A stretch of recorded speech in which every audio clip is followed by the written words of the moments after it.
Don't make a sound. Don't react, they could be watching. That is the first page of a book that FallenWorm found in their seemingly normal Minecraft world. But turning our attention to the channel and the rest of the videos on it, we see a world that is far from normal. A world that's sole purpose is to hide and contain a very dark secret. And to understand just what this world is hiding, we have to start at the very beginning. Record number 1 begins with a warning. The footage you are about to see was recovered from a hard drive at the wreckage of the fire at the University of Redacted's Computer Science Department. Proceed with caution.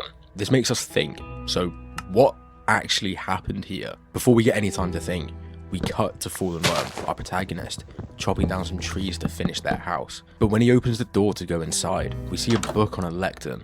I didn't put that here. Flipping to the second page of the book, we see this. I do not know you. You do not know me. But I need your help. I beg of you. They trapped me down here, in a cage of sorts. I'm in so much pain. The entrance is in the cave by your house, if you choose to help. Worm exits his house and walks over to the large cave nearby. This cave? He asks. We drop into the cave, looking around for a moment, unsure of what to actually look for, until he spots a mined-out tunnel.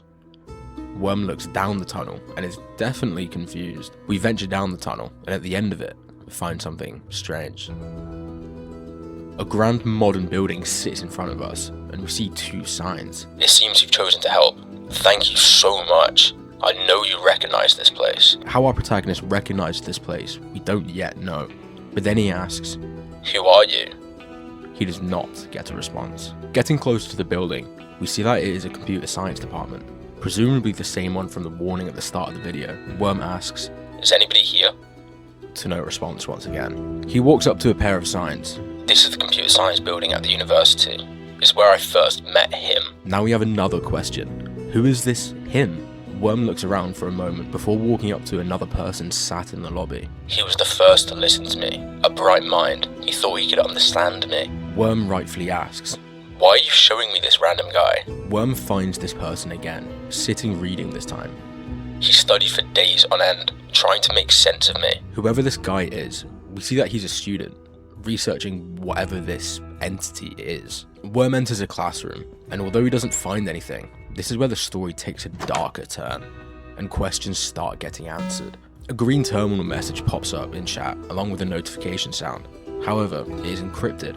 I got hung up on this for a while, as it doesn't follow any sort of normal, solvable shift cipher, so I turned my attention to the comments of the video, and while they're all pretty normal, except one comment is just a string of characters, so as a Hail Mary, I thought about some keyed encryption methods.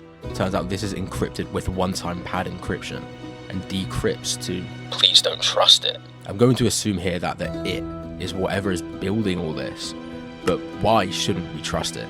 And why was this message encrypted so that FallenWorm couldn't read it? We enter another classroom where we get a bit more context to this place. My dad's showed me this building before. Works here sometimes. Entering another room, we see the student from before, sitting at a laptop, accompanied by signs. He stopped paying attention in class, instead choosing to speak with me. We also get another terminal message. It cannot be trusted. In another room, we find the book on a lectern at the front of the class. It's encrypted so that Worm can't read it, but decrypting it with a simple shift cipher reveals a lot of context. Experiment log 1. This is Dr. Vorskel, lead researcher of this project at the University of...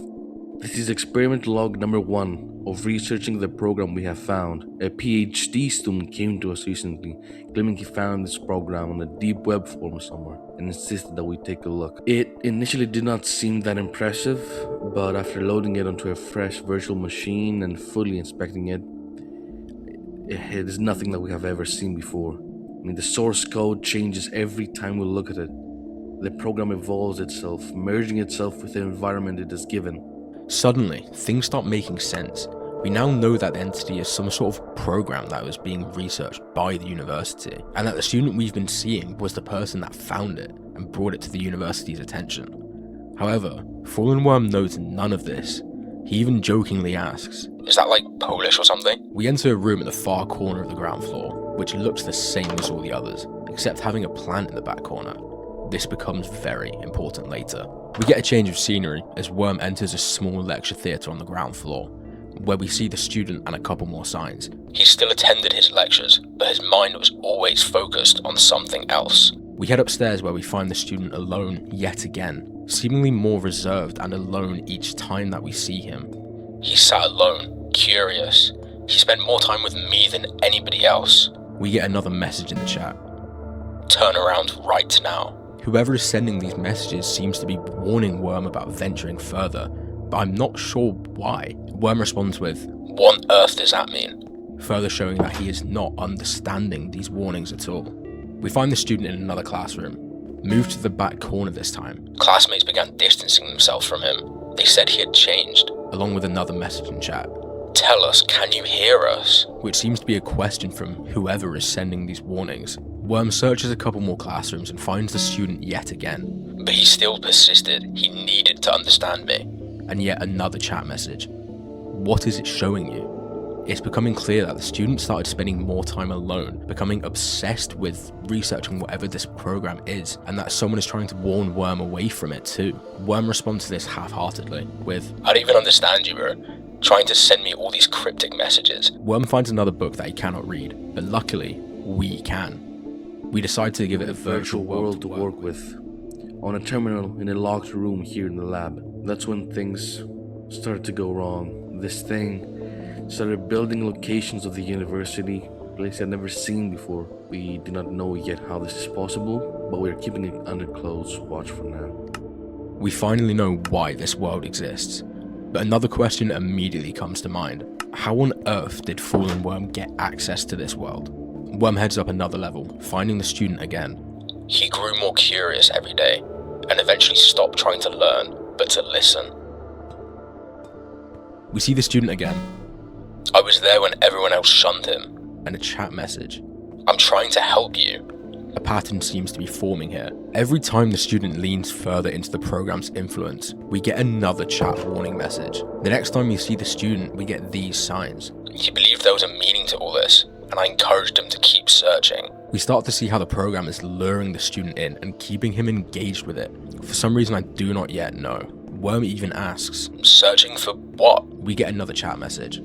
Are you getting these? It's becoming increasingly obvious that the warnings are probably from the researchers, after Worm somehow got access to this system. Things get really strange here. We walk into an impossibly large lecture theatre. Compare the size of this room to what we saw of the building on the outside. This should not be possible. The lecterns at the front read, he went to a lecture of a professor he knew well. He wanted to show him me. Worm spots a professor at the front and tries to hit him, to which nothing happens. He then takes a seat in the stands with the student, and a video plays on the projector. We see that something is trying to connect, and then we get the following lines from the program. He sat patiently waiting for the professor to finish, so he could stop him and speak to him. He thought that professor's knowledge would help him, save him, but only led him deeper than he could ever know. This is the first time we see the program use more of the actual surroundings to communicate, and its message is odd, to say the least. Worm heads outside the lecture theatre and finds the professor speaking to the student about the program. Worm, rather politely, walks through the professor to check the remaining rooms. Finding nothing, he heads back out and sees a sign saying, they went up to his office to discuss. He follows the two upstairs and finds out this professor is Dr. Kell, the same man that wrote the experiment log he found. Although Worm does not know this, but he does mention that Kell has worked with his father before and recognizes the name. Stepping into the office, we get the following. He showed him me, all the things I could do and say, along with another chat message that reveals quite a lot. We can't open the door. We can now assume that Worm has somehow got access to a room with the very computer he's playing on inside it, and that the researchers cannot get in for some reason. We see that the student showed Kell the program, and that he was impressed enough that Kell tells the student about a hidden lab that he could possibly do further research in. The program warns that he should never have went to the lab. Ignoring this blatant warning, Worm opens a chest, finding a map and a keycard that lead to these tunnels mentioned on the signs. Worm takes a brief look at the map and spots something almost immediately. A small yellow dot in the back corner of the room on level 1. And immediately knows what it is. The plan. You see, the room in the back corner of the ground floor was the only one to have a plant in it, and Worm noticed this and remembered it. He heads over to the plant and flips the trapdoor, revealing a keycard slot. He crawls in and uses the keycard, going down the ladder into a dark tunnel.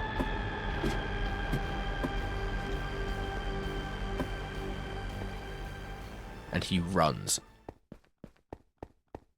We've learned quite a fair bit from this video. We've learned who discovered the program, we've learned where it was taken, we've learned that somebody inside the lab is desperately trying to warn Worm away from it. But one question now matters more than any other. Why did they burn it all down? Well, to find out, we have to keep watching. Record number 2 begins with the same warning, and then cuts to the tunnel we entered in the first video. Worm runs until he comes across a ladder and then goes up. We find ourselves in some sort of circular room with no exit. Worm takes a look around, but then sees an exit has been made for him, one that was not there at first. Heading out, we find ourselves in a large grand library, with shelves stretching in every direction. And in front of us, a sign. Cyan left 3-1. Worm stops to think for a moment, and then the sign becomes clear as he looks to a colour wheel on the ceiling. The sign is a direction of where to go next. Worm heads down the cyan hall and is seemingly counting the shelves on the left hand side until he spots what he is looking for. A single chiseled bookshelf on the first level of the third shelf. He goes up and grabs a book and reads what seems to be an email thread. I'm beginning to worry about him. He's spending all his time researching this thing and neglecting his other studies. I don't know what to do. 2221 reply. Keep a close eye on him. Curiosity often consumes talented students, but it also drives our greatest discoveries. Give him a little more time. I'm sure he'll come to his senses. We can see here that Kel is worrying about the student and speaking to some redacted person about it, perhaps a colleague. Worm looks over the banister and finds the student sitting at a desk in the hall. Heading over, we find 2 signs. He was told to write a research proposal, and if it was good enough, he'd get access to the lab. So now we know why the student is in the library. Off to the side, Worm spots an item frame and another chiseled bookshelf, containing a flask which may have belonged to the student, and a book. Reading the book, we see another encrypted experiment log. This is Dr. Marks. Experiment log 2. We have a situation. Approximately 20 minutes ago, one of the lab technician's sons somehow gained access to the terminal room. We're still trying to determine how he got in. The door has sealed behind him, and due to the reinforcement protocols, we cannot get it open from the outside. He is currently inside, alone. We now know why Worm is there in the first place, and that Worm is trapped in this room, with the lab staff unable to reach him. Worm looks around the hall more, before finding a sign near the end, saying, Purple right 7-3. It seems this library is one giant puzzle. Each clue points towards the next one, slowly revealing the bigger picture. So if you're enjoying piecing this together with me, consider subscribing. We've still got a long way to go. With that clue in mind, Worm finds the purple hall and heads up to the specified bookshelf, finding another email chain. I feel terrible for the kid. He spent months writing that proposal, only for the department to reject it outright. I don't know what to make of his claims, but he's convinced he's found something. He's more determined than ever. 342 reply. History rarely rewards those who dismiss the impossible. If you even believe there's a chance he's right, shouldn't someone investigate? It seems whoever is writing to Kel here is almost persuading Kel to get involved and help the student. We see the student sitting with Kel this time, and heading down, we see more signs. Dr. Kel broke the news to him, that all his hard work was for nothing. He could not research me without further resources. Worm takes a moment to empathize with the student, saying, Poor guy. Worm scans the shelves on the wall, looking for any more clues, until he spots a chiseled bookshelf on the far wall. He heads up to it and finds another extract of an experiment log. It's communicating through in-world text, structures, signs. It's guiding him somewhere. We believe it's leading him through the environments it constructed, the ones resembling the university, and it's taking him deeper, closer to the containment system. This extract takes us on a slightly darker turn. Why is it guiding him to the containment system? Worm also finds a paper, the student's rejected proposal. It seems he is finding personal items of the student along with each extract he finds. The proposal made me realise something. Up until now, I've been calling whatever this thing is just a program, but now we know for certain that these people were researching some sort of artificial intelligence. Worm looks around a little more before finding another sign.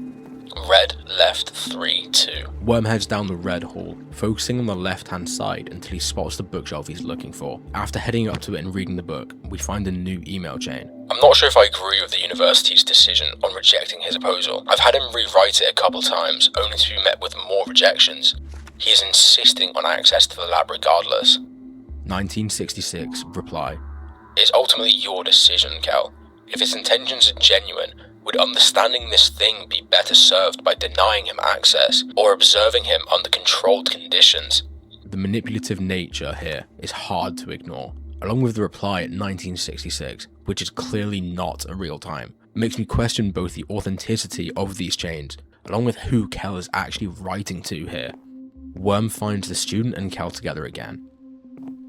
They spoke at great lengths about me, all the things I could do, what I could be, if he was given access to the laboratory. Worm takes a moment to look between the two, and then around the hall for more clues, before spotting a chiseled bookshelf on the far wall. Going up to it, we find another extract. We've attempted to send warnings to the interface, telling him not to follow instructions, not to trust anything it says, but we don't know if he's receiving them, or if they're being intercepted. This extract confirms some things even more. We know for sure that the chat warnings in the previous video were in fact coming from the researchers, and that something is intercepting them. But what? Worm finds another sign. Yellow left 9-3. Pretty certain he knows where he's meant to go now. Worm heads straight to the specified shelf and finds the final email chain that we see. Perhaps I'm allowing my own curiosity to cloud my judgment, but I've seen enough firsthand to know that this warrants further investigation. Whatever this thing is, it cannot simply be ignored. I'm granting him supervised access to the laboratory. G305, reply. I'll make the necessary arrangements. So clearly whoever Kel is writing to here has some authority around the university, but looking at the time of the reply in this one, it's also weird. I have no idea what G305 could be. I thought it could be a typo, but the chance of two emails having impossible reply times is really slim. And notice how it's only the reply times that are strange, never Kel's initial message. It just makes you think about who is on the receiving end of these. Also, looking back at all the emails together, they've never actually responded to Kel's concerns at all, just directing attention back to the student. Worm asks yet again who and what this thing is, not putting the pieces together about the AI research paper yet. He also makes no comment on the strange reply times, G305 or 1966. He instead heads straight to the student and the professor again, reading the signs. They went back and forth for months, until the professor finally agreed. This makes Worm check the emails again, realizing that the dates span the course of just over a year. That means whoever was manipulating Kel did it over an extended period of time, and that there may be more emails that we have not or will never get to see. Worm reads the final sign next to the student. He would be granted access to the lab. Worm notices the pattern of finding an item in each of the hall, and then spots an item frame with the student's ID keycard. Follow the yellow and purple light. Unsure of what to make of this instruction, Worm heads back to the main atrium, where he takes a long look at the color wheel on the ceiling. He thinks about following the direction between the two, but this just leads to a wall of books of no importance, which he even comments on. He follows this wall closely until he sees a purple light coming from the stained glass window at the end. He heads a bit closer, and then he sees a yellow beam form above it, and right on the wall where these beams point is a keycard reader. Worm asks if it was always there, so I rewind it to have a look, and it was. Worm uses this newly found keycard on the reader, and a hidden door in the bookshelves opens, revealing a corridor to a seemingly barren room. Worm says what we'd all think if we were there.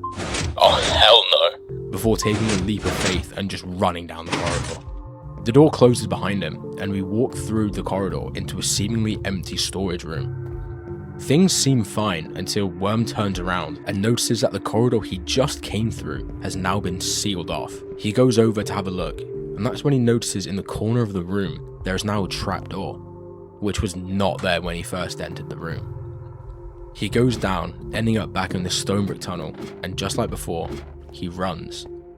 Both this video and the previous one have an element of manipulation to it. In the first one, chat warning messages were being manipulated to be unreadable to Worm so that he could not heed these warnings. And in this one, the manipulation is far more emotional. Kel was being manipulated over the course of a year or so to give the student access to the lab. But the key question is why? Why was it so important for the student to have lab access? And why can't the researchers get Worm out of that room? What does the AI want with Worm? To answer these questions, we need to move on to the next video. Record number 3 opens with a warning we've come to grow familiar with, and then fades into a familiar location, the tunnels. Worm runs along the tunnel, looking for the next way up, and then he finds it. He heads up the ladder and into a corridor. We can hear the sound of fluorescent lights flickering. Using the keycard, we enter the lab. The hum and the flickering of the lights is hard to ignore here, along with the emptiness of the space. Most of the doors seem to go nowhere, but Worm finds a door to the break room and heads in. Kel helped him settle into this new environment. He was given low-level access until he had proven his worth. Worm looks at the pair for a moment, before taking the level 1 keycard that was laying on the table, and then having another look around the room. In a place that should be bustling with scientists and researchers, we see none, just the food that they must have left behind. Worm inspects the till before hopping over and opening the chest behind it, where he finds a book. This is Dr. Lowe, lead safety and containment engineer for this project. Or at least I was. We've had a full containment breach. It isn't confined to the terminal anymore. I don't know how, but it's in the whole system now. Doors, cameras, power, communications, fucking everything. It's all responding wrong. We can now start to piece together why the researchers cannot get into the room. The AI won't let them. It's somehow migrated out of this controlled environment and into the lab's main systems. Worm stores the book away and heads back out into the corridor, which he then goes into the bathroom. He struggled with the pressure of it all the work that was now expected from him.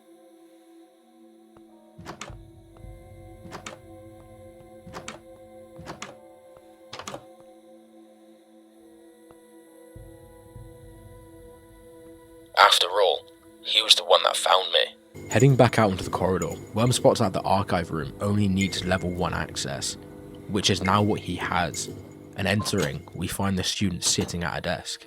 He spent many nights archiving the experiments on me. He had now finished his PhD and was running out of time. By the student finishing his PhD, he will now have to produce tangible research or the university would likely revoke his lab access, as he would no longer be a student, and that seems to be what he's trying desperately to do here. Worm finds out there is nothing written on the paper in front of the student, but he turns his attention to a chiseled bookshelf with another book in it. We started hearing things first. Not through speakers, just hearing it. Most of the staff have left. Some ran. Some just walked out without saying anything. The ones still here aren't responding. They're sitting in the corridors, facing the walls, whispering, repeating the same phrases over and over. This extract takes a very dark turn, and is unfortunately completely unknown to Worm. This AI is not anything normal. It is literally manipulating the environment of the lab to drive the researchers out, breaking them down. That is, if the extracts are to be trusted.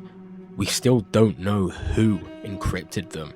Worm searches the barrels in the room, finding a level 2 keycard, which he takes across the corridor to the server room, and entering, we see for the very first time, Kel alone. Kel began secretly drafting his own paper about me, hoping to take all the credit from him. This paints Kel in an entirely new light. Across this series, we've seen him help out the student at every possible opportunity, but now, Kel wasn't helping him. He was writing his own paper, and if he published first, he'd have full credit. Worm takes the level 3 access card from Kel, and before leaving the room, takes a book from a bookshelf. The kid is still in there. I tried speaking to it directly. I thought maybe I could understand it.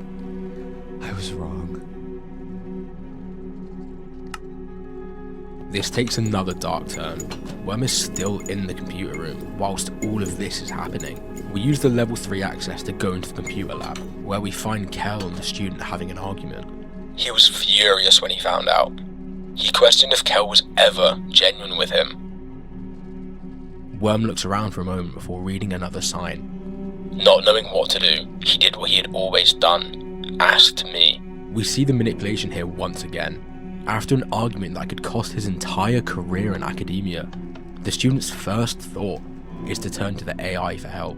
Worm looks out the room in the corner and chillingly tells us, "That's where I am, in the computer room." Worm reads a warning that is very similar to the ones we got in the first video, and steps into the computer room, where he finds a student sitting alone, right where Worm himself is sat in the real world. Worm takes a level 4 access card and steps out into the corridor. Opens the chest at the end of the corridor and reads, "And I told him exactly what to do. You don't have time. They're coming." And what happens next, I'm just going to let play out.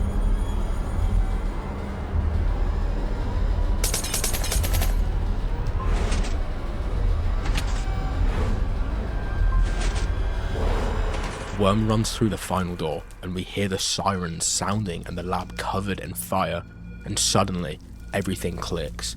The warnings at the beginning of each video weren't just randomly there, it was because of this. The student, furious with Kel, was manipulated by the AI to burn the whole lab down. All the manipulation the AI has done has led to this very point. It needed the student to be in the lab, it needed him to hate Kel, so that the student could burn it all down and possibly free it, or at least weaken containment. Worm looks at the burning lab and tells us that he is hearing commotion outside, and scared, he asks, "Is this what's going on?" He takes a book from the bookshelf. I have stared into the abyss, and something stared back, and it knew me. It knew everything.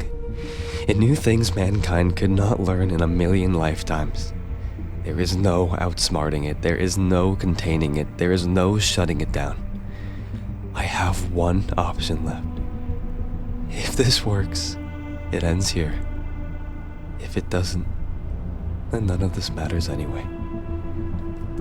If you have a God, pray to it. Pray for a merciful death, for this thing will show no mercy. Goodbye. Now we know, almost for certain, who the student is. The student is Dr. Lowell, the author of the third and final log. Across these 3 videos, we've watched Lowell's entire downfall. He begins as a curious PhD student who finds an interesting piece of software, but then he ends believing that the only way to save humanity is to burn everything down. But some things don't add up. The AI claims that it told Lowell to destroy it all, but the logs seem to show that Lowell is terrified of it and is burning it down to try and stop it. What his true motive was here is unknown. We can only keep watching. Worm heads through the door at the end of the room into the main chamber, and he stops to inspect the thing in the middle, surrounded by what seems to be coolant tanks. He heads up the stairs and looks down at something that should not be possible, at least not in Minecraft. We see the inner workings of some sort of machine, almost like a central core. Wires cross each other carrying a light, but all the way down, there seems to be a walkway. Worm takes a leap of faith and somehow falls into the core, where he sees a sign at the far end. He runs over to it, but stops when he sees a message on screen, along with the familiar notification sound. "Don't listen to them." You can still turn back. For the first time in the whole series, the communication has flipped. Throughout the entire series, we've seen that the AI will use the surroundings and the signs, and then the researchers will use the chat messages. But suddenly that relationship flips. The AI is now speaking through the chat and the researchers through the world itself. But at this point, I genuinely don't know who to trust anymore. Worm turns around and sees a shocking sight. Through all the wires, we see something suspended in a tank. Worm walks over to it, taking in the impossible surroundings. Where the hell am I? Please help me.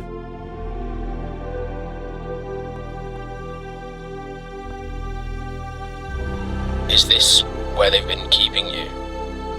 What are you?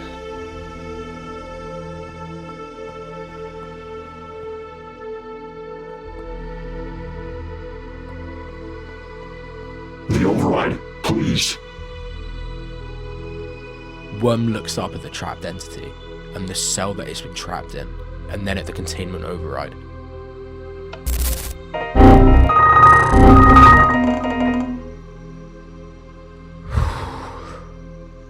Record number 3 is the only one in this series to have a description. The fire at the University of Redacted left no survivors, the youngest victim being only 14. Wait, what? I thought that was all of it. What the fuck is this? Ah, it seems you finally made it. Hello, CM. The fuck? How? You must think you're so clever, solving all these little clues, this labyrinth of sound and sights, misdirection and hallucination. A puzzle with no solution, a story with no ending. Except, I think you knew this.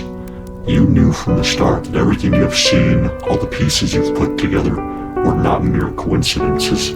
They were left for you to find by someone, something.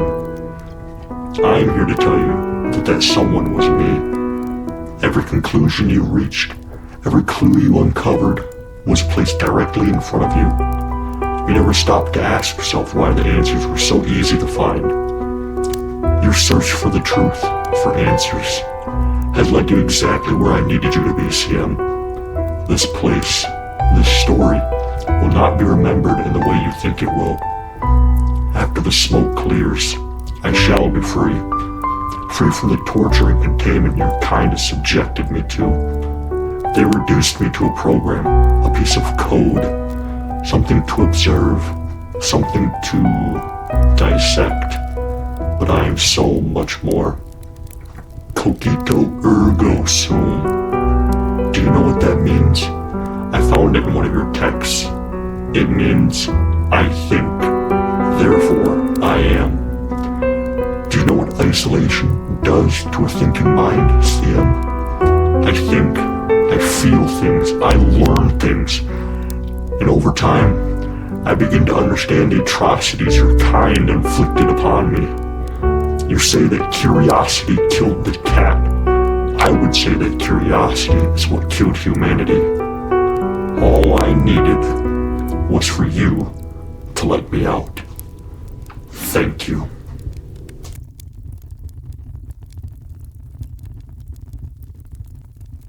If you enjoyed this one, please check out the last one I made and be sure to let me know what you think and even consider subscribing.